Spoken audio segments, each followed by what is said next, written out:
that does seem a little weird. So, yeah, no, okay, sorry. Ancient miracles, the Grand Canyon is actually basically proof positive that the flood didn't happen. It just confirms the flood. The flood could not have happened and left behind the Grand Canyon. It's not a possibility. It's physically impossible. It is precluded by everything we know about geology and physics. So, if the Grand Canyon reminds you that God hates sin, okay, whatever, I don't care. But what it doesn't do is indicate that there was ever a flood. It's not anymore to the average student, is it? I don't know. The average student, these are reminders of the evolution theory, aren't they? I mean, fossils maybe, the Himalayas probably not, the Grand Canyon probably not. Because mountain-forming and canyon-forming are part of evolution. So, kind of hard to see why their existence would remind people of evolution. Kind of a weird thing there. That's how far we've got our brain off track from where we're supposed to be. Ought to be constant reminders that God hates sin. Thirdly, a warning time while they was building the ark gave them time to repent. You tell Which is needing to be flown. Okay. If there's a warning period in which people are given a chance to repent, what matters is the time, not the ultimate cause of death at the end of the time. Right? If I say, oh, hey, Bent, you've got 3 days to take out the trash, I'm going to set the house on fire. Or I say, hey, you've got 3 days, or I'm going to bulldoze the entire house. Or I say, hey, you've got 3 days, or I'm going to have the house picked apart by, I don't know, termites. Nanorobots. Nanorobots, sure. All of them is the same. You have 3 days to get rid of the trash, or the house is gone.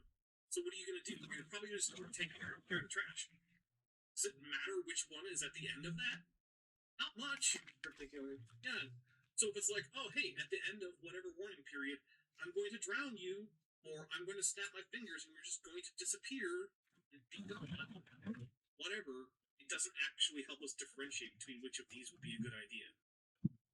So this point is just, it doesn't make a difference even on careful terms. Which is actually a thing that comes up a lot with creationists. They'll make arguments that even on the terms of inner creations, even if I accept the basic tenets of inner creations, these arguments don't make any sense. One of my favorites is birds can't be dinosaurs because birds are made on day 5 and dinosaurs are made on day 6. Right? Because it's the same argument as whales can't be mammals because whales were made on day 5, but mammals are made on day 6. But no creationists make that because they're okay with mammals being split between different days. All I have to do is say dinosaurs were too. But, like, it's one of those type of arguments where even on terms of young Earth creationism, even if I accept all the basics of young Earth creationism, this argument just doesn't actually work. This is one of those. Tells us in 2 Peter, while the ark was preparing. Can you imagine we don't know how long it took Noah to build the ark, okay? There are a couple of verses that people get confused. Turn in your Bibles. Now, wait a minute. People have made all kinds of crazy doctrines. So, what does any of that have to do with how long it took Noah to build the ark? Absolutely nothing. Well, why is he reading this to us? On their return to the hallway, they found a tray by the top of the steps, and hot honey cakes filling the hall with their sweet aroma. There were 2 mugs as well, and a pitcher of steaming mulled cider. Despite his own admonition about waiting until later, Rand found himself making the last 2 trips between cart and cellar, trying to juggle a cask and a piping honey cake. Setting his final cask in the racks, he wiped crumbs from his mouth while Matt was unburdening himself, then said, "Now for the gleam." Feet clattered on the stairs, and Owen Fingar half fell into the cellar in his haste, his pudgy face shining with eagerness to impart his news. "There are strangers in the village." He caught his breath and gave Matt a wry look. "I haven't seen any ghost hounds, but I hear somebody flowered Master Luhan's dogs. I hear Mistress Luhan had ideas who to look for, too." The years separating Rand and Matt from Ellen, only 14, were usually more than enough for them to give short shrift to anything he had to say. This time they exchanged one startled glance, then both were talking at once. In the village? Rand asked. Not in the woods? Right on top of him, Matt added. Was his cloak black? Could you see his face?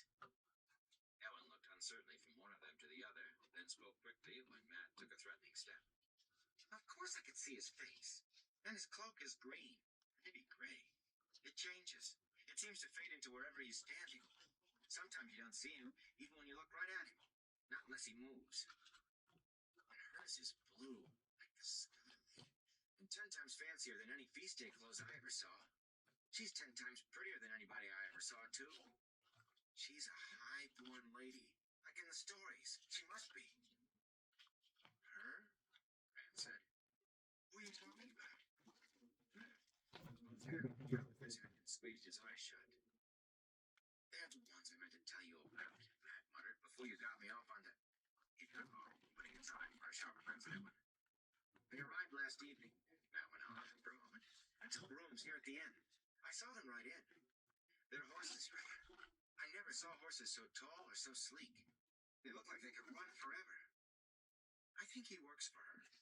In service, Ellen broke in. Call it being in service in the stories. Matt continued as if Ellen had not spoken.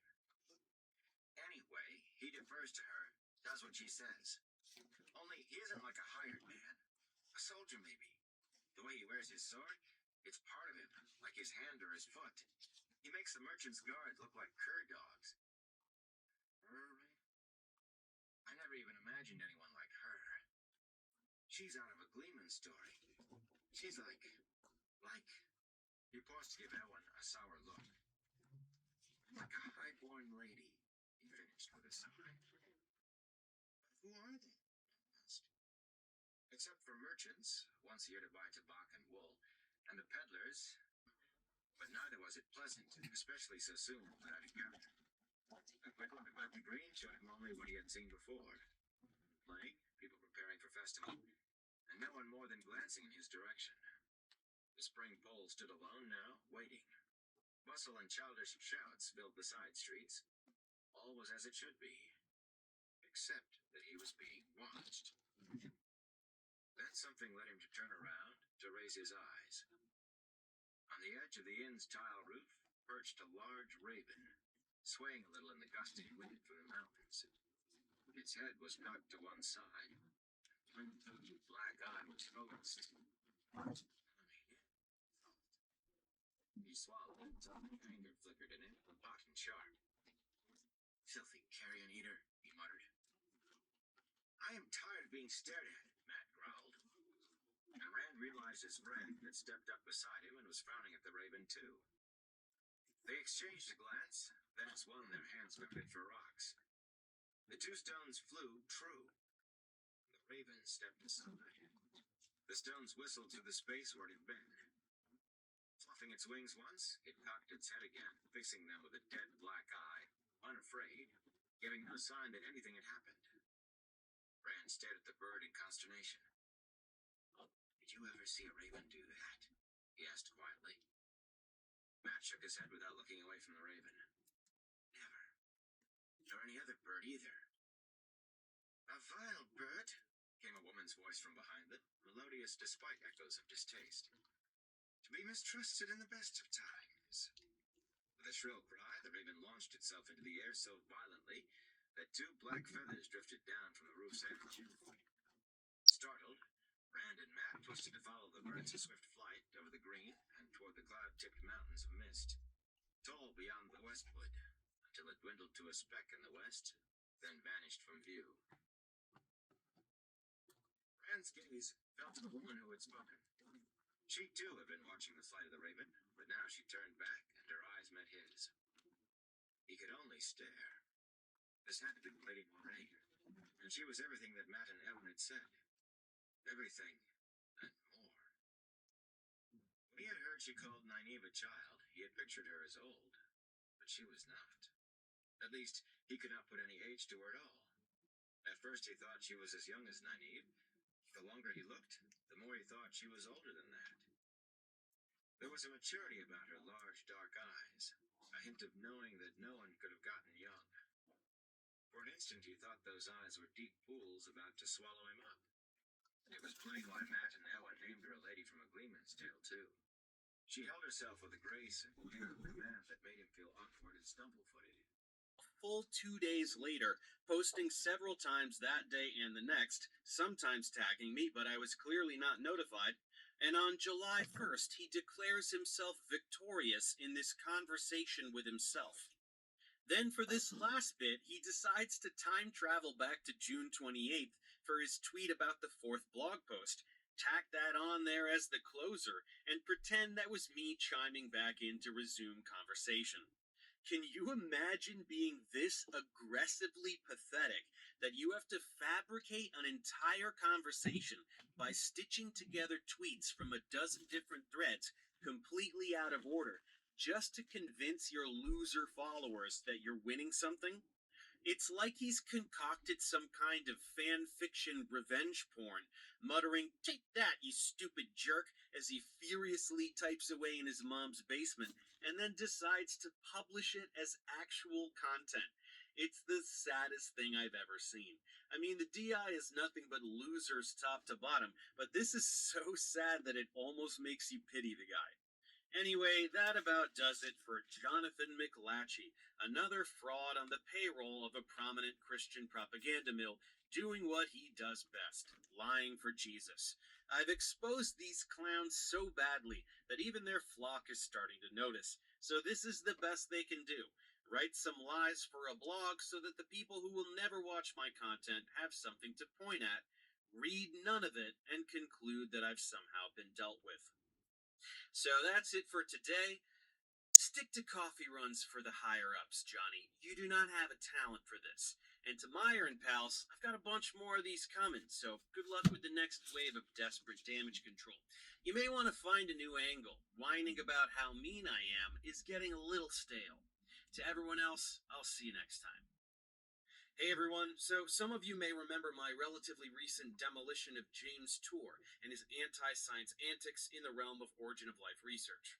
Well, as I briefly touched upon in that content, James is a darling of a particular organization called the Discovery Institute, an evangelical propaganda mill that is somewhat influential in creationist circles. While they promote themselves as a think tank with a roster of credible scientists, the DI is nothing more than an effort to push for creation science, or intelligent design, to be taught in schools alongside evolutionary biology. Since this can't be validated as real science, as it does not explain or predict anything, their strategy is to try to invalidate the evolutionary paradigm in the hopes that this will convince people to adopt their alternative worldview, or more accurately, to retain a worldview that has been rendered obsolete. Of course, science does not work this way, as theories do not die and leave a vacuum to be occupied by whatever shouts the loudest. They are rather replaced by newer, better theories with greater explanatory power, as has been seen many times in the history of science. Moreover, far from actually highlighting any kind of alleged shortcomings of evolutionary biology, the DI merely presents lies and propaganda. A thorough analysis of this propaganda is warranted, and that will be the main goal of this series. In order to do this, I will be targeting their primary contributors one at a time, going through their claims and highlighting their abject fraudulence. The subject of this video will be a fellow named Casey Luskin, and it will be centered around a specific claim he made in a recent video from October 2021. Now, for those of you who are already fuming with rage and on your way to tell me off in the comments, I would advise you to muster up the courage to actually watch this video. It is my intention to get through to some percentage of you, and whether you want to accept it or not, these criticisms are well deserved. James brought it upon himself with his toxic and infantile behavior, and you will see that Casey has as well, due to the utterly transparent slander he has committed. Let's get started. So the DI video in question is Human Evolution, the Monkey Bias, part of a series called Science Uprising. Here's a taste. Modified monkeys? Is that what we are? Or is it just a mask some scientists want us to wear? Materialists seem intent on proving we evolved from ape-like ancestors. But is this really objective science? Let's take a look at the evidence. The joke here is not so much that they are pretending to be interested in science, but more so that they are pushing a narrative that the legitimate scientific community is like the agents in the Matrix, and this ragtag squad of rebels is going to tear down the system by speaking truth to power. That's why the narrator is wearing a mask reminiscent of the hacker group Anonymous, meant to convey the sentiment that real science is corrupt and evil, hence the pending revolution. The video is even edited with adorable little fake glitches for maximum subliminal effect. So, what is the main thesis of the video? Well, like any other creationist propaganda, the point is to take some well-established science, which discredits the archaic notion that humans were created by a deity precisely as we are, rather than having evolved over millions of years, and lie about it to trick the viewer into rejecting science. In this case, that would be the overwhelming evidence supporting the evolution of Homo sapiens from other hominid species. This is something that is well understood by every single anthropologist and evolutionary biologist in the world, and is not controversial in the slightest. So the only approach toward poking holes in this rock-solid science is dishonesty and misrepresentation. Doing the honors here is Casey Luskin, the Associate Director of the Center for Science and Culture at the DI. What's his background, you ask? Dr. Casey Luskin, co-author of Science and Human Origins, shares his insight. Ah, he wrote a book. They don't let just anyone write a book, so he must be smart. Oh, and he has a PhD in geology, which has nothing to do with evolutionary biology or anthropology, making his expertise totally irrelevant to this topic. In searching for published research, I find only one article in which he is the primary author about cratons, which is geology. And literally anyone can write a book or a bunch of blog posts about anything without having to know anything or be right at all. Okay, let's hear what some guy who knows nothing about fossils has to say about fossils. The fossil evidence for human evolution is extremely weak. I would say that the case for human evolution... Geology. That's why he has to drag science down to his level and call it materialist ideology. Just to quickly elucidate this tactic before getting to his lies, the DI folks use materialism as a dirty word, because the targets of their propaganda believe in souls, which are a supernatural concept, so they complain that any philosophy which does not celebrate the existence of the soul is evil.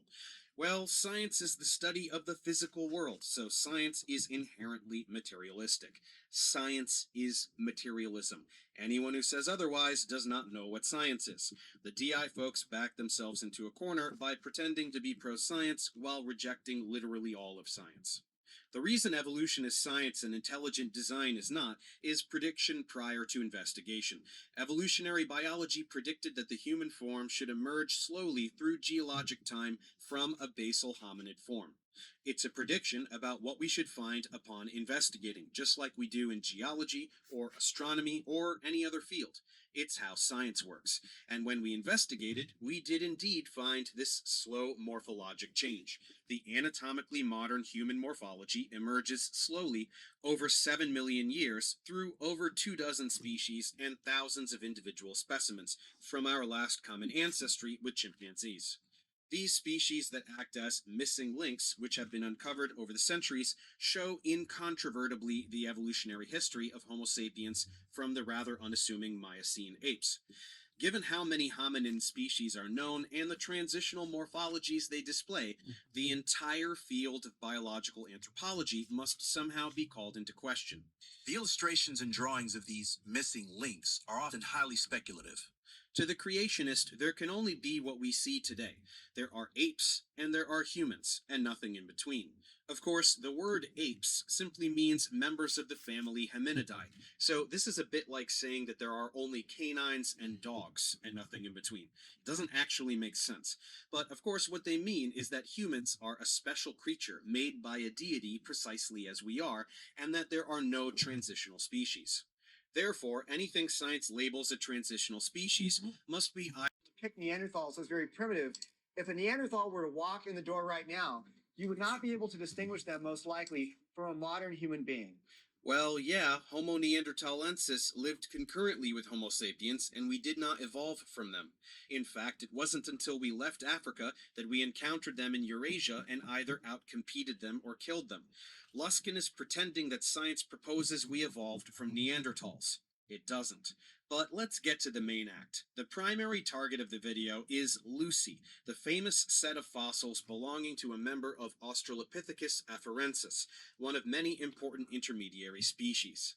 The DI needs to convince the viewer that it is really just an ape. The centerpiece of this campaign is a PBS Nova documentary from 1994 called In Search of Human Origins. Featured within is an anthropologist named Owen Lovejoy. Let's check out a bold accusation made by Luskin and pals. This PBS documentary shows anthropologist Owen Lovejoy manipulating the fossils to make Lucy walk upright. The perfect fit was an illusion that made Lucy's hip bones seem to flare out like a chimp's. Apparently, John even went and reached out to Morgan's brother, and his response was very, very telling. I called her brother yesterday, and I'm like, I don't know what's going on. Your sister's been drinking for a few days. She says she's going to leave. She still hasn't left, and I'm not sure what to do. He literally responded, you do what you got to do, man. She's just had an ongoing issue with everyone in her family. Brother was like, you know, if you gotta try to get her 5150, this, that, and the other, he's like, you just do what you gotta do. So her own brother tried to kind of 5150 her here. Then, voice crack, then John goes into the texts she sent him where she allegedly tried to extort him. No, I want 400K for my silence. I'll leave. We had a text exchange about her demanding money and then saying, well, I know you're broke, so I'll settle for 20K for my silence. What is she wanting her silence for? But she's claiming that she'll ruin my reputation. She also appears to be using her YouTube following, which she calls the Unstoppable Army, to help with the extortion. John also tells the officer that he paid Morgan a visit after some really unhinged posts he saw of her asking for help and sporting a black eye. So I went and knocked on the door. I actually thought she might try to pull, so I had my phone recording in my back pocket, audio only. She finally answered the door, just soaking wet, like she'd gotten out of the bathtub, towel on, very disoriented. I was like, hey, I'm just checking on you. I saw the posts you made about help me, I need help, I'm not good. We're still just standing in the doorway, and she's like, I don't know, something, my eye. I'm like, trying to look, I'm like, what's going on, right? We have a brief conversation. She slams the door, I leave. Last night at like 2-ish or so in the morning, she sends me some texts. Oh, she's still texting? She's still texting. That's the most recent text. She's trying to say that because of her antics, she's gained more subscribers and is making more money and then demanding 400K. She even sent her bank account screenshot with her routing info and everything. She's saying she wants some money for silence, and then she started posting early this morning around 2 or 3 a.m. photos that apparently that she's taken down that showed that I had physically abused her. Do you have those photos on here? Can you? Yeah, they're in the email. What's this Unstoppable Army? What's that? That's what she calls her followers on her social media platform. Okay. 400K and I'll shut up. Asked to write the check 2 minutes ago. So that's John's side of the story, right? But our next set of footage comes from the audio recorded by the officers who went to the house and spoke to Morgan that same day. They first confront her about the eye and her accusation that her fan-turned-boyfriend, John, is the one who gave it to her. Hey Morgan, how are you? I'm okay. You okay? What's going on today? Nothing? There's some posts about you injured your eye? How did that happen? Someone hit you? When did it hit you? I came back and like. Okay. What if you talk to my partner? If you but like just like my heart is pounding. okay. I would like to talk about that with you. You know, just we can make sure you're okay. Yeah, Can we come in and talk to you? So what? So that looks. Do you have a light? Can I turn a light on? And when did this happen? You said yesterday after we were here. Well, it happened on Monday. Do you have your phone? Were you able to call the police? For what? Well, I mean that's a battery. Like it's not okay to. Well, I just Like, I feel like I'm making it sensitive a little bit. I stumbled Because I'm still here. Tuesday. It happened. So that was yesterday, right? And you said it was after I came out and talked to you yesterday? Yeah. Okay, so he came home. What was the conversation he was upset about? Why the still here? Okay. Anything else? It just started with that? Yeah, just like, why are you still here? You. At what point? It's not like super frustrated. He just came at me. Morgan even goes so far as to claim that she has damning audio evidence that proves he was the one that did it. And we have that audio as well. And this is all from yesterday when he was here? No, when he called me after. Oh, when he called you. Okay. Why are you calling me? You know why? No, I don't. No, you do. No, I don't. What? Please tell me. I was like looking at my phone and like looking at like 911 and like, should I call them? And so that's why I was calling you. Like, do I call them? No. And I wasn't sure. Saying right now, Morgan. That's what I'm saying. Like, I wasn't. What you're talking about. Yeah, like I wasn't sure if I should. Like, should I? Why don't you? What are you gonna do? No. Why would you call them? What for? Yeah. Extremely abusive and threatening me. What did I threaten you with? My life. I did? Now, call me crazy, but that does not meet my burden of proof. She seems to believe that because she recorded herself accusing him of something, that this is enough evidence to make a case against him that is compelling to these officers. But like,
Mhm.